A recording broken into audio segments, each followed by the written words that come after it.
Sahibul Bait yang mengundang kita datang ke tempat ini, Bapak Haji Hatta beserta keluarga yang insya Allah dimuliakan dan dirahmati oleh Allah Subhanahu wa Ta'ala. Ibrahim alaihissalam punya istri namanya Siti Sarah. Siti Sarah punya usul sama suaminya, "Bang, kamu kan nabi, harus ada penerus ke perjuangan." Maksudnya, ya kita tidak punya anak, kawinlah kau bang. Ah, yang benar aja. Ibrahim alaihissalam disuruh kawin sama istrinya. Apa dia bilang? Nggak tega saya, bah, sayang. Kaulah hidup, kaulah separuh jiwaku. Nggak mungkin saya mengecewakan. Kalau ini Allah kasih saya takdirku, ya sudah, nggak punya anak, nggak apa-apa. Diderasa terus, kawinlah kau bang. Ibrahim bilang, tidak mau saya, kawin kau. Saya tidak mau. Luar biasa, Ibrahim dipaksa nikah sama istrinya, tidak mau. Kita sekarang dilarang sembunyi-sembunyi. Ibrahim alaihissalam akhirnya apa? Selang beberapa saat dipaksa terus. Oke lah, baiklah kalau begitu, saya menikah. Siapa? Kata Siti Sarah, nggak usah banyak bicara, itu aja pembantu kita si Hajar. Jadi Siti Hajar itu pembantunya Siti Sarah. Selang beberapa saat nikah Ibrahim alaihissalam dengan Siti Hajar, hamil. Selang beberapa saat hamil pula Siti Sarah. Tapi sudah diizinkan suaminya nikah, apalagi sudah menikah. Maka ibu-ibu kalau sampai sekarang belum punya anak, nah, coba terapinya Siti Sarah. Ini Pak Nova ini luar biasa. 10 tahun menunggu anak baru dapat. Ada dua kemungkinan. Mana ini Pak Nova? Ada dua kemungkinan. Satu, suami yang sabar dan setia, menunggu sampai 10 tahun. Yang kedua, suami yang takut sama istrinya. Sama tahu takut, akhirnya tidak punya pilihan. Akhirnya dikabulkan kan. Nah, Siti Hajar punya anak namanya Ismail. Inilah keturunan Islam. Ibrahim alaihissalam dengan Siti Sarah lahir anaknya namanya Ishak. Inilah keturunan Yahudi. Jadi kita Islam dengan Yahudi itu satu nenek, cuma Yahudi kurang ajar. Nah, setelah beberapa saat, usia Ibrahim alaihissalam usianya 13 tahun. Kira-kira Ismail 13 sampai 14 tahun. Tanggal 8 Zulhijjah, mimpi Ibrahim. Potong itu anakmu. Bangun Ibrahim. Ini mimpi atau wahyu? Kalau mimpi, kenapa jelas sekali? Kalau wahyu, kenapa anak disuruh potong? Berpikir-pikir Ibrahim sepanjang malam. Pada tanggal 8 Zulhijjah. Maka tanggal 8 Zulhijjah kita orang Islam sekarang disebut hari Tarwiyah atau hari berpikir-pikir. Kita sunnah berpuasa. Tanggal 9 Zulhijjah mimpi lagi Ibrahim alaihissalam. Ibrahim, potong itu anakmu. Bangun Ibrahim. Akhirnya dia berpikir, wah, ini bukan mimpi, ini wahyu, ini perintah Allah, saya harus laksanakan. Tanggal 9 Zulhijjah, Ibrahim yakin mimpinya adalah wahyu. Maka kita tanggal 9 Zulhijjah sekarang disebut hari Arafah atau hari keyakinan. Tanggal 10 Zulhijjah, dia panggil anaknya, Ismail. Sini kau dulu nak. Apa Pak C? Apa Pak? Saya diperintah Allah untuk potong kamu nak. Bagaimana menurutmu? Kira-kira kalau anaknya bapak dikasih tahu di rumah begini, apa jawabannya anaknya Pak? Bu ibu, kalau ada anaknya ibu, anak SMA dikasih tahu, nak, bapakmu potong kamu, apa kira-kira jawabannya? Apa jawabannya? Maka anak-anak di rumah jawabannya pasti apa? Kenapa saya Pak? Bapak saya masih muda, nenekku aja yang sudah tua. Atau ku aja yang sudah tua. Kok saya ini tuh nenek saya sudah sakaratil maut. Itu aja dipotong. Ini anak orang cerdas, tapi tidak soleh. Maka Ibrahim alaihissalam tidak meminta, ya Allah berikan saya anak cerdas. Tapi Ibrahim alaihissalam berdoa, Allahumma rabbi habli minas solihin. Ya Allah berikan hamba anak yang soleh. Ismail alaihissalam ditawarkan begini. Apa jawaban Ismail? Pak, kalau ini perintah Allah, laksanakan. Jangan ragu. Insya Allah bapak dapati saya menjadi anak yang sabar. Setuju nak? Setuju. Lalu dia bilang Ismail, cuma ada syaratnya Pak. Apa syaratnya? Satu, bapak kalau potong saya pakai pisau yang tajam supaya saya tidak lama menderita. Maka ini sebentar lagi hari penyembelihan. Tolong ini para ustadz, menyembelih jangan menyiksa binatang. Caranya apa? Pakai pisau yang tajam. Dan satu binatang, satu bismillah. Ya, Pernah saya lihat saya itu penjual-jual ayam di pasar, dia kasih masuk saja mesin. Itu haram dimakan, meskipun itu ayam. Nggak baca basmalah. Ya, ada yang baca basmalah tapi sama makan daging bangkai. Ada juga penjual ayam itu saya lihat ayam potong, 50 ayam dia potong tapi cuma 1 kali basmalah. Apa dia bilang? Bismillahirrahmanirrahim kali 50 kali. Enggak boleh bos, satu ayam 1 basmalah. Ya. Nah, yang kedua, syarat kata Ismail alaihissalam, Pak, tolong ketika Bapak menyembelih saya, tutup matanya pakai kain. Kenapa? Kalau Bapak melihat saya, Bapak pasti tidak tega melihat potong anaknya. Baik, yang kedua. Yang ketiga kata Ismail alaihissalam, tolong ketika Bapak potong saya, ikat kaki dan tanganku dengan tali supaya saya tidak meronta-ronta kesakitan. Yang keempat, baju yang saya pakai sebaiknya jangan kena darah supaya ibuku tidak melihat bekas-bekas darahku. Dan yang kelima, kalau saya sudah wafat, tolong depan rumah tidak ada anak-anak lelaki yang lewat seumuranku supaya ibuku tidak mengenang saya. Baik, tanggal 10 Zulhijjah dibawalah anaknya Ismail ke Mina sekarang. Maka tanggal 10 Zulhijjah sekarang kita orang Islam disebut hari An-Nakhar atau hari melaksanakan janji. Maka kita sunnah puasa 8, 9, 10 Zulhijjah. Nah sudah, jalalah. Sampailah di situ, dibaringkanlah Ibrahim, Ismail. Ismail ditutup matanya, bapaknya tutup matanya. Ibrahim ambil pisau, Ismail ikat kaki dan tangannya, lalu dia keluarkan pisaunya. Dia gorok leher anaknya, tapi tidak mempan. Dia gorok lagi, tidak mempan. Kata Ismail, Pak, lobet, Bapak tidak serius, kencangkan tenaga. Saya sudah kencang. Anak yang sudah belasan tahun, puluhan tahun diharapkan, anak satu-satunya, lagi lucu-lucunya, dia mau sembelih untuk apa? Ketaatannya kepada aku sebagai Tuhannya. Allahu Akbar, Allahu Akbar, Allahu Akbar. La ilaha illallah, huwallahu akbar, Allahu akbar, walillahil hamd. Itulah kalimat takbir. Kalau kita lebaran, Allahu akbar, Allahu akbar, Allahu akbar, la ilaha illallah, Allahu akbar, Allahu akbar, walillahil hamd. Maka disunnahkan ketika kita menuju ke tempat lebaran, apakah lapangan, apakah masjid, kita membaca kalimat ini. Cuma anak-anak kita sekarang ini kayak yang dia baca kalau pergi lebaran. Bukan, ambil handphone, selfie, OTW khutbah Idul Fitri. Sampai di masjid, duduk lagi menunggu ceramah. Sudah sholat sunnah 2 rakaat, dia foto sambil sujud. Alhamdulillah salat tahiyatul masjid. Sholat pun dia foto. Tidak seperti ini. Maka bapak ibu, tuan-tuan, puan-puan, begitu datang ke masjid, ucapkan Allahu Akbar, Allahu Akbar, Allahu Akbar, Allahu Akbar, walillahil hamd. Itu takbir. Nah ibu bapak, saudara-saudara sekalian, apa kaitan dengan akikah? Apa kaitan akikah ini? Satu, berilah nama anak yang baik. Ismail alaihissalam nama yang baik. Ibu bapak kasih nama yang baik anaknya.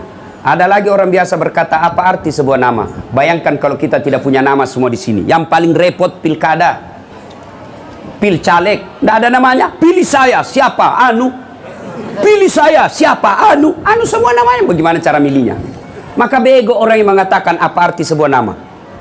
Saya dosen ilmu komunikasi. Nama adalah simbol. Ketika bapak dengar nama saya, Dasat Latif, apa yang ada di benaknya? Ustadz yang suruh dorong istrinya masuk ke dalam sumur. Coba. Itu berarti nama adalah simbol. Ya. Yang kedua, coba sebut namanya orang pak. Bapak sebut nama, minimal ada 2 yang saya tahu. 1, agama, 2, suku. Coba, nama Abdurrahman, 99% pasti muslim. Nama Bertus Titanus, pasti bukan Islam. Iya toh? Ya. Yang kedua, dari nama saya bisa tahu sukunya. Contoh, Ambok Dalle, Anda mungkin Jawa. Ambok Dalle pasti Bugis. Margono, Jokowi, Jawa. Ya toh? Dari nama kita bisa tahu suku. Jadi salah besar ketika ada orang apa arti sebuah nama. Nama yang baik, nama yang ada doa di dalamnya. Seperti nama tadi, Muhammad Edzel. Itu ada doa di dalamnya, harapan bahwa dia akan berbuat baik selama-lamanya. Coba kasih nama anak kita, Ya Khumaira. Artinya kalau dia perempuan, ya Khumaira, apa itu? Yang kemerah-merahan pipinya. Nah, coba dipanggil. Misal kasih nama anak kita kasih nama anak kita seperti nama-nama nabi. Nah, nama sahabat lah. Nah, saya kasih kau nama Sumayyah kalau dia perempuan. Siapa Sumayyah, Mak? Ini Sumayyah, manusia pertama yang syahid membela agama Allah, dipaksa mengatakan Muhammad pembohong, Muhammad penipu, tapi dia tidak mau. Akhirnya dibunuh oleh Abu Lahab. Dialah Sumayyah, manusia pertama yang jihad mempertahankan imannya. Saya mau seperti Sumayyah, nak. Saya kasih kau nama Khalid. Siapa ini Khalid? Inilah sahabat Nabi yang tadinya memerangi Nabi. Setelah dia masuk Islam, seluruh jiwa raganya dia perjuangkan Islam sampai akhir hayatnya, sehingga tidak satu jengkal pun badannya tidak ada bekas perang di dalam badannya. Saya mau kau itu nak bela agamamu nanti. Jangan mentang-mentang cinta bola, nak. Saya kasih kau nama Lionel Messi supaya apa kau jago main bola. Apa mau jago main bola? PSSI sampai sekarang masih ribut. Apa yang kita kasih nama-nama yang baik, ya? Yang kedua, kewajiban orang tua setelah kasih nama yang baik adalah memberi makan. Soal makan, tuan-tuan, puan-puan, jangan cemas. Makan ini Allah yang jamin. Sekarang banyak orang korup, banyak orang menghalalkan segala cara, banyak orang menipu gara-gara apa? Untuk perutnya anaknya. Demi Allah, tolong tunjukkan saya di Palembang ini yang mati gara-gara kelaparan anaknya. Ada, Ibu? Ada kira-kira di Palembang ini yang mati kelaparan? Tidak mungkin. Kenapa? Karena kita punya sifat tenggang rasa. Tapi yang mati gara-gara narkoba, yang mati gara-gara perkelahian, yang mati gara-gara khamar, pasti banyak. Berarti perut bukan urusan kita. Urusan kita adalah mendidik anak. Yang ketiga, kewajiban orang tua. Setelah kasih nama, yang kedua memberi makan, yang ketiga mendidiknya. Dari tiga kewajiban orang tua ini, ternyata kita terlalu sibuk dengan perut, tapi kita lupa mendidik anak. Padahal yang paling sulit buat orang tua adalah mendidiknya. Saya kasih contoh. Ibu-ibu, bu, apa makanannya? Tahu cicak, Ibu? Tahu cicak? Tahu. Apa makanannya cicak, Ibu? Nyamuk. Apa makanannya cicak, Pak? Nyamuk. Masuk akal enggak? Cicak di dinding, nyamuk terbang. Satu di dinding, satu terbang. Di mana ketemu? Tidak ada terminalnya. Tapi Allah Maha Kaya. Dengar lagu kita waktu kecil. Cicak-cicak di dinding, diam-diam merayap. Diam-diam saja merayap. Datang seekor nyamuk. Nyamuk yang datang. Allah perintahkan, kau nyamuk, terbang kau masuk di mulutnya itu nyamuk. Masuk di mulutnya itu cicak. Allah yang perintahkan. Diam-diam merayap. Datang seekor nyamuk. Lagu tidak berkata cicak lompat ke nyamuk. Setengah mati cicak, kasihan. Ayo, Allah yang Maha Kaya. Jadi bapak jangan cemas soal makanan. Allah yang ngatur rezekinya. Yang ketiga, mendidiknya ini yang susah. Bagaimana cara mendidik anak? Silahkan baca buku riset penelitian mendidik anak. Silahkan baca majalah psikologi pendidikan. Silahkan. Tapi sesat dan keliru ketika bapak tidak membuka Quran. Bagaimana Quran dalam mendidik anak? Baca surah Luqman mulai dari 16 sampai 23. Di situ jelaskan, ya bunayya la tusyrik billah. Wahai anakku, jangan kau menserikatkan Allah. Berarti yang pertama didik anaknya tentang akidah. Bagaimana cara memperkenalkan akidah? Anak-anak kita senang dengan lagu. Coba lihat lagu-lagu kita dulu waktu kecil, kan ada lagunya begini. Topi saya bundar, bundar topi saya. Kalau tidak bundar, bukan topi saya. Ganti itu kalimat akidah. Tuhan saya Allah, Allah Tuhan saya. Kalau bukan Allah, bukan Tuhan saya. Itu ganti. Ibu-ibu mestinya lah. Itu ibu-ibu dulu, mohon maaf ya. Ibu-ibu dulu kan bagus-bagus itu lagunya. Iya toh? Pulang suaminya capek, dia sambut lagunya. Bila kamu di sisiku, hati rasa syahdu. Itu ibu-ibu dulu. Masuk rumahnya berantakan kamarnya, mau marah suaminya, nyanyi lagi. Istrinya nyanyi lagi. Insaflah wahai manusia, bila dirimu bernoda. Itu lagu-lagu dulu, ibu-ibu dulu. Sekarang ibu-ibu lagunya apa? Yo yo ayo, yo ayo yo, yo ayo. Ayo apa? Ayo poligami. Ayo. Pulang suaminya capek-capek, apa lagunya? Lai lai lai lai lai lai, panggil aku si Jablay. Abang jarang pulang, aku jarang dibelai. Disambung anaknya yang masih gadis. Pulang-pulangku berbadan dua. Mana anak anda rusak? Lagunya aja sudah rusak. Ya, coba ibu, lagunya lebih. Ini Agustusan. Jaga istri-istri bapak, Pak. Sebentar lagi Agustusan. Biasanya ibu-ibu ada lomba senam, lomba olahraga. Apa ibu-ibu dilarang olahraga? Olahraga ibu supaya sehat, suamimu tahan di tempat tidur. Olahraga silakan, tapi jangan campur sama laki-laki. Ini 17-an, apa lagunya? Putar ke kiri nona, putarlah ke kiri, kiri. Dongo. Tahu dongo? Beleng-beleng. Tahu beleng-beleng? Dongo. Tahu dongo? Beleng-beleng. Itulah ibu-ibu dibodoh-bodohi. Coba bayangkan. Ini di kantor, mudah-mudahan tidak ada di kantor pemerintah. Perempuan di depan, pakai jilbab tapi jilbab sempit. Laki-laki di belakang, suaminya orang. Apa senamnya? Ibu-ibu senamnya. 1, 2. Bapak-bapak suaminya orang di belakang. 3. Nggak tahu, saya serius ini, Bu. Nah, ibu bapak, saudara-saudara sekalian. Yang ketiga, pendidik anak. Pertama, didik anak kita melalui akidah. Bagaimana akidah itu? Perkenalkan dengan lagu-lagu. Anak-anak usia kecil itu, usia TK itu senang lagu. Coba lihat anak-anak kalau dikasih lagu, cepat sekali menghafal. Maka ibu-ibu perkenalkan lagu-lagu tauhid, perkenalkan lagu-lagu akhlak.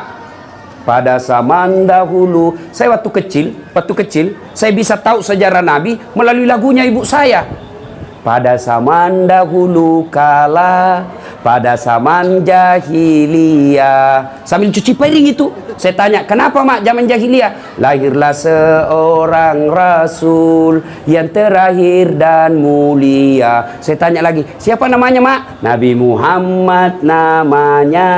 Siapa nama ibunya? Siti Aminah ibunya. Bapaknya siapa? Abdullah nama ayahnya. Di mana tinggal? Di Palembang atau Makassar? Madinah tempat tinggalnya. Terus kenapa mak? Setelah dewasa diangkat menjadi rasul. Siapa yang angkat? Pak Wagub atau Satpol PP? Polisi setengah. Oleh Allah yang kuasa. Allah itu siapa mak? Pencipta alam semesta. Itu dari lagu. Makanya saya tidak setuju juga ini ada ustaz sekarang penceramah semua dianggap sesat, lagu sesat. Bara Sanji pun dianggap sesat. Oh, saya bangga ini Pak, senang saya Pak. Bapak tahu enggak itu Bara Sanji? Bara Sanji ini menceritakan sejarah hidupnya Nabi.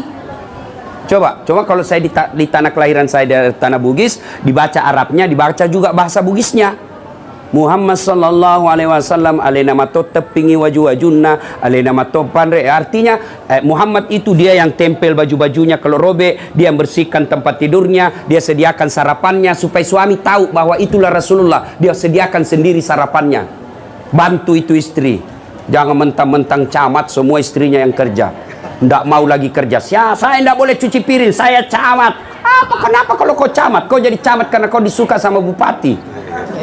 Biar bupati suka kau, kalau istrinya bupati tidak suka kamu, tidak jadi camat kau. Nah, itu jangan ada sombong. Itu Rasulullah. Maka bagus tadi dari kecil awal kita sampaikan Bara Sanji sejarah hidupnya Rasulullah dengan harapan tentunya anak kita besar bisa punya pribadi seperti Rasulullah Muhammad SAW. Maka adik-adik nih yang baru belajar agama, jangan terlalu gampang mengkafirkan orang. Banyak kan anak-anak sekarang baru 6 bulan belajar agama itu pun melalui YouTube. Semua salah. Bara Sanji bid'ah, Isra Mi'raj bid'ah, Maulid bid'ah, taksiyah bid'ah, jabat tangan selesai sholat bid'ah, doa bersama selesai sholat bid'ah. Kenapa? Tidak ada pada zaman Nabi. Alasannya aja tidak ada pada zaman Nabi. Kalau begitu kau pergi haji jangan kau pakai pesawat. Kenapa? Nabi dari Madinah ke Mekah tidak pakai pesawat tapi pakai onta. Pakailah kau onta dari Palembang. 17 tahun kau tidak sampai bos. Nah ini ada begini. Bahkan saya Pak Wagub saya dimaki-maki di Facebook. Apa ini Ustadz Dasat? Cerita-cerita sunnah, baru kau tidak pelihara sunnah. Saya bilang, kenapa kau tuduh saya tidak pelihara sunnah? Buktinya kau tidak pelihara jenggot. Ya mau diapa kalau tidak mau tumbuh? Saya sudah kasih minyak, malah ngamuk istri saya. Kasih kotor-kotor bantal. Ini anak-anak kita sekarang.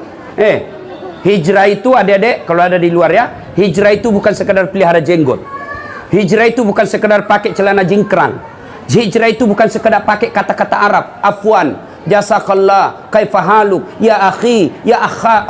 Nggak usah, biar kau begitu. Kalau kau sombong, kau bukan hijrah. Ngapain kau bilang celanamu? Kalau kau mau cintai Rasulullah, nggak usahlah pakai afwan. Kita orang Indonesia cukup pakai maafkan saya, tapi kau rajin sholat duha, itu lebih Allah senang. Kau tidak pakai kata-kata akhi, tapi kau rajin puasa Senin Kamis, itu lebih cinta kepada Rasul. Ini pakai kata-kataan, tapi selalu mengkafirkan orang. Nah, itu Allah tidak senang. Tuan-tuan, puan-puan yang saya hormati. Nih rumah yang mewah ini. Subhanallah. Dihitung jari rumah yang mewah seperti ini. Ya, mobil bagus, harta banyak. Tapi begitu ibu meninggal, apa ini rumah kita bawa ke kubur? Ibu-ibu meninggal, siapa yang doakan? Kalau ibu meninggal, siapa doakan? Suami. Baru 3 bulan dia kawin lagi. Ayo, ada kawan saya pergi tanah suci, Pak. Meninggal istrinya, bengkak matanya menangis. Wih, hebat betul. Jarang-jarang laki-laki bengkak matanya kalau istrinya meninggal. Menangis, Ustadz, rasanya saya tidak bisa lagi lanjutkan usaha saya. Istri saya ini yang paling berharga mengurus bisnis saya. Rasanya tidak bisa lagi saya lanjutkan hidupku. Wah, sabar Pak, sabar Pak. Baru beberapa bulan, saya pergi jogging. Ketemu saya di tempat jogging, ada perempuan ikut muda, putih, tidak pakai jilbab. Saya tanya, Pak Haji, siapa itu? Dia bilang, yang baru Ustadz. Baru 4 bulan lupa sama istri. Ayo Bu, siapa yang doakan ibu kalau sudah wafat? Anak. Bapak-bapak, siapa yang doakan kalau bapak meninggal? Siapa? Istri. Diambil orang kalau dia masih muda. Kecuali dia sudah janda tua, tidak ada yang mau ngambil ya. Kalau masih muda pasti. Lalu siapa yang doakan kita? Anak-anak kita. Alangkah bahagianya ketika usia senja anak kita gantian. Kita tabung, tahun depan kita umrohkan bareng-bareng orang tua kita. Itu anak yang soleh. Berapa banyak orang yang saya lihat dimuliakan di kantor, dicium tangannya sama pegawainya, dibukakan pintu mobilnya ketika dia turun, semua orang panggil dia dengan penuh kehormatan. Sampai di rumahnya mau dilempar sama anaknya masih SD. Ini orang miskin, orang seperti ini. Orang kaya bukan yang banyak rumahnya, sekedar banyak rumah, bukan. Orang yang kaya punya anak soleh dan soleha. Selalu kita berdoa, Rabbana atina fid dunya hasanah. Ya Allah, berikan saya keselamatan di dunia. Apa yang disebut keselamatan di dunia? Menurut para ahli tafsir Al-Quran, keselamatan di dunia satu diantaranya adalah punya anak yang taat. Alangkah bahagianya kita kalau diperintah anak kita, nak, kau pulang jam 5 ya, belum jam 5 sudah ada di rumah. Alangkah celakanya orang tua, anaknya sudah jam 10 malam belum ada di rumah. Ditelepon di reject, ditelepon dimatikan. Jam berapa dia pulang? Jam 3 subuh, lompat pagar, gadis. Orang tua paling miskin itu. Orang tua yang kaya punya anak, bapaknya pergi dagang, bapaknya pergi usaha, bapaknya pergi kerja, ditelepon sama anaknya, Pak, saya bangga bapak punya banyak bisnis, tapi saya malu kalau bapak tidak sholat. Sudah duhur Pak, saatnya bapak cari masjid. Kaya sudah bapak itu. Pergi ibunya ditelepon sama anak gadisnya, Mak lagi di mana? Saya lagi arisan nak. Jilbab mana Mak? Bagus nak, jangan sampai jilbab seperti ABG. Kaya sudah itu ibu seperti itu. Tapi berapa banyak kita lihat hormat sama cowoknya, kurang ajar sama bapaknya. Mau lihat? Mau saya kasih bukti bahwa anak-anak sekarang lebih sopan sama bapaknya lebih sopan dari cowoknya daripada bapaknya. Bu ibu, mau saya kasih contoh. Nanti pulang periksa handphonenya anaknya, siapa gambar di wallpapernya. Coba, saya lagi ngajar di Unhas ujian. Jangan kau pegang HP-mu, nanti kau kerja sama di handphone. Simpan HP-mu di sudut kanan meja. Saya jalan lah. Begitu saya lihat, ada handphone, cakep betul cowoknya. Saya lihat ceweknya jelek. Saya tidak seimbangin, cakep betul cowoknya. Lalu saya tanya, dek, cakep betul cowokmu. Ustadz tidak gaul, bukan cowokku itu. Siapa ini? Lee Min Ho. Siapa Lee Min Ho? Artis Korea. Saya bilang, dia kenal kau dek? Tidak. Pernah kau dikirimi pulsa? Tidak. Pernah kau di miss call? Tidak. Bodoh. Seperti itu. Bapakmu dong. Bapakmu yang biayai kamu, bapakmu antar jemput kau sekolah, bapakmu yang kasih kau kamar, bapakmu yang sekolahkan kamu. Ganti tuh, fotonya bapakmu kau simpan situ. Tunggu dulu Ustaz, dia carilah fotonya bapaknya di HP-nya. Sudah terhapus Ustaz. Inilah nasib kita Pak. Kasihan kita cari nafkah, anak kita lebih sopan sama cowoknya daripada kita. Dipanggil sama mamanya tidak pernah menjawab. Nah, jemput saya nak, bapakmu tidak bisa jemput saya. Apa jawaban anak kita yang tinggi sekolahnya? Capek mak, kita baru pulang kerja. Giliran ceweknya, calon istrinya yang telepon, bang, telepon saya, tunggu Dinda 10 menit saya datang. Itu ku coba lihat, miskin kita kalau punya anak seperti itu. Ya, itu model anak durhaka yang masih sekolah. Bagaimana model punya suami? Lain lagi modelnya pak, kurang ajar sama mertuanya, kurang ajar sama bapaknya. Datang mertuanya baru 1 jam langsung ditanya, kapan pulang pak? Baru duduk bapaknya, suaminya datang. Ngancam suaminya, baru keluar dia telepon, di mana kau? Suaminya dijadikan tahanan kota, wajib lapor 24 jam. Di mana kau? Di kantor. Bohong, tolong video call. Coba. Ada sini suami takut sama istrinya? Ada. Berhenti kau jadi laki-laki. Apa pun takut sama istri. Jadi Ustaz tidak takut sama istrinya. Ngapain saya mau takut sama istriku? Cuma istriku lebih berani dari saya. Ngamuk dia Ustaz. Biar aja kalau dia ngamuk. Dia pecahkan piring. Sudah. Kalau dia pecahkan piring 1, pecahkan 1 lusin. Kenapa? Piring boleh dibeli. Harga diri sebagai suami tidak boleh diinjak-injak istri. Allahu Akbar.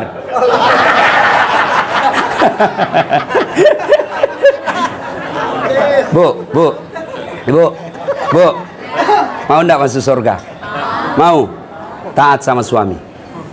Biar ibu jidatnya sholat, Senin Kamis dia puasa, tadarus tiap hari 1 juz, tiap malam dia tahajud, tapi kurang ajar sama mertua dan suaminya. Demi Allah kata Nabi, jangankan kau masuk surga, baunya surga kau tidak akan dapat. Ya marah-marah bu, sahabat kau suruh panggil saya. Ayo, jangan maka. Ustadz suamiku selingkuh, tidak ada urusan. Ustadz suamiku pemabuk, itu enaknya jadi perempuan Islam, tidak menanggung dosa suami. Beda kami suami-suami, meskipun kami penghafal Quran, ketua majelis ulama, tapi istrinya tidak pakai jilbab, istrinya tidak sholat, istrinya tidak puasa, meskipun suaminya ketua majelis ulama. Kata Allah, ku ampusakum wa ahlikum narani. Bapak masuk kota manis neraka itu istrimu. Itu ditanggung ibu. Beda kalau perempuan, ya, suaminya tukang mabuk, suaminya pengedar narkoba, suaminya bahkan tukang koruptor, tukang tipu, tapi istrinya baik agamanya. Bu, nih ada 7 pintu surga, tadkhulul jannati bisalam. Silakan ibu pilih mana kau mau masuk surga di situ. Mau jannatul firdaus silakan, mau jannatul naim silakan. Tidak ada urusan dengan suamimu. Tuh enaknya jadi perempuan Islam. Makanya jangan suka ngomel-ngomel. Bu. Ya, jelas, bu ya, jelas. Kira gampang jadi suami. Kita di luar setengah mati cari proyek, dimaki-maki kontraktor, dimaki-maki sama gubernur, dimaki-maki sama kepala dinas. Untuk apa? Supaya kita dapat proyek, supaya istri bisa pakai mobil, supaya istri punya tidak rusak itu kulitmu kau jalan, dilindungi kau dengan kasih AC rumahmu, dikasih kau berlian supaya saudaramu hargai kamu. Itulah kerjanya laki-laki. Maka hargai suami.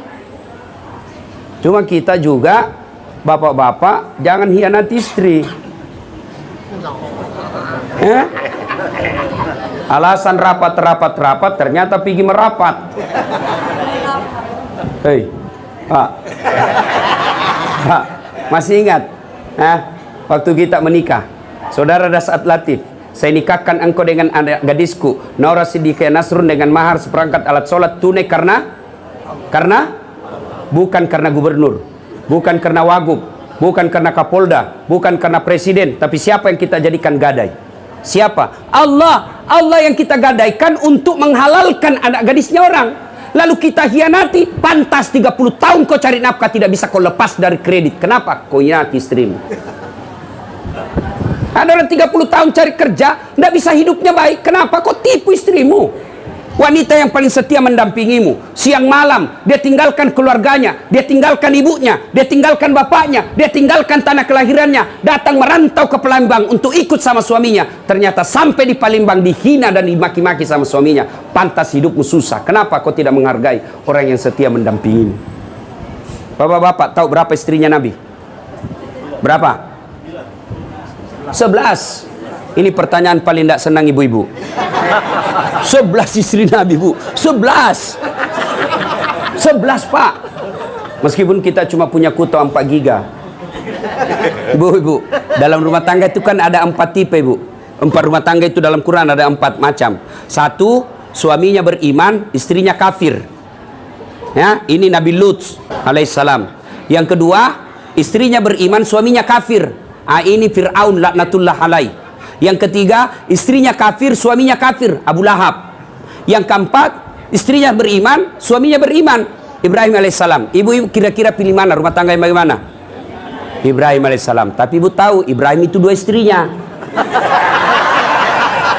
Tidak usah Ustaz, langsung dah bilang ibu-ibu di depan saya. Tidak usah Ustaz, Fir'aun saja.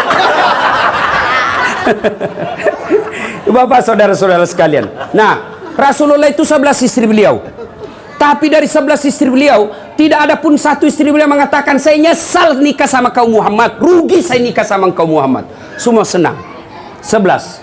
Kita 1 istri menderita lahir batin. Coba, mau tahu sifatnya Rasulullah? Pak Nova, Rasulullah itu mandi junub sama istrinya. Kira-kira Bapak mandi junub berapa kali 1 bulan? Coba, saya waktu pengantin baru mandi junub sama istri saya. Saya peluk dari belakang, angkat ketek saya. Lagi waktu pengantin baru, sudah ada anaknya, dia bilang, Ustaz mandi junub lagi sama-sama. Dia geli. Itu Rasulullah, Pak. Coba, yang kedua sifat Rasulullah. Itu Rasulullah kalau minum itu minum seteguk, dia kasih lagi istrinya. Coba, seteguk dia minum kasih lagi istrinya. Hebatnya, bekas bibirnya istrinya dia minum Rasulullah. Misal Aisyah dia teguk di sini, maka dia minum di sini. Bekas bibir gelasnya itu, di gelasnya bekas bibirnya Aisyah dia minum. Bismillahirrahmanirrahim. Kira-kira Bapak kalau minum bekas bibirnya istri, busuk betul mulutmu. Subhanallah. Itulah Rasulullah sallallahu alaihi wasallam. Maka wajar beliau sangat dicintai oleh istri-istrinya. Nah, ibu-ibu, tuan-tuan yang saya hormati, berikutnya saya perlu jelaskan ini akikah, gunting rambut. Itu sunnah, ya. Ketika cucu dan anak-anak Rasulullah lahir, itu bagaimana cara Rasulullah? Dia cukur gundul rambutnya, cukur gundul. Setelah itu rambut yang gundul sudah dicukur itu ditimbang, lalu beratnya itu dinilaikan emas. Tadi ini Ananda ini saya lihat Muhammad Edsel ini kan rambutnya masih tipis. Itu kalau dicukur kira-kira tidak sampai 1 gram. Nah, kalau dia anaknya lahir kribo, banyak rambutnya, dicukur, timbang 2 gram. 2 gram itu dinilaikan dengan emas. Kalau emas 2 gram berapa? Anggaplah 1,5 juta. 1,5 juta itulah yang disedekahkan kepada fakir miskin. Ibu bapak saudara-saudara sekalian, pada akhirnya kekayaan kita adalah anak yang soleh dan soleha. Saya banyak melihat ketika meninggal, luar biasa, bunga kembang belasungkawa, koran TV mengumumkan. Tapi beberapa bulan kemudian tertulis depan rumahnya, rumah ini mau dijual. Kenapa? Anak-anaknya bertengkar gara-gara warisan. Ini orang tua miskin ini. Tapi berapa banyak juga orang tua saya lihat anaknya seperti saya 14 bersaudara, Pak. Saya anak ke-13. Ibu saya tidak tahu bahasa Indonesia, tapi alhamdulillah tiap bulan dapat gaji 14 juta 1 bulan. Dari mana? Dari anak-anaknya. 1 anak 1 juta. Dia bilang ibu saya, seandainya saya tahu begini, saya tambah lagi anakku. Maka ibu-ibu buat banyak-banyak anak, ya, doakan supaya anak yang soleh dan soleha.